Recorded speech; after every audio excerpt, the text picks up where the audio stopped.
Word of the Lord. So today again, John chapter 8, very familiar story.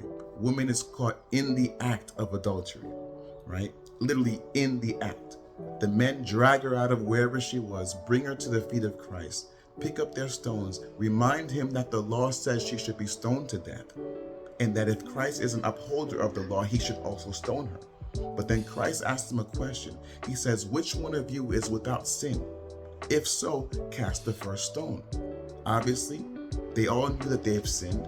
They all knew that if they stoned her, they would have to stone themselves, so they dropped their rocks and they walked away. But when Christ chose to remain there, and he did remain with this woman, it dawned on me, Christ literally had the right to throw the first stone, the second stone, and every other stone after that because the man had never sinned. But why didn't he? He told her, women, where are your accusers?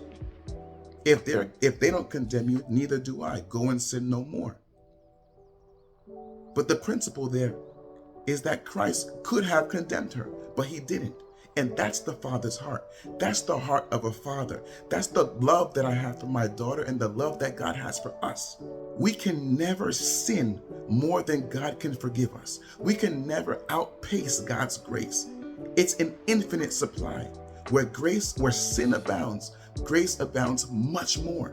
And that can never change. That's the law that supersedes the law of condemnation.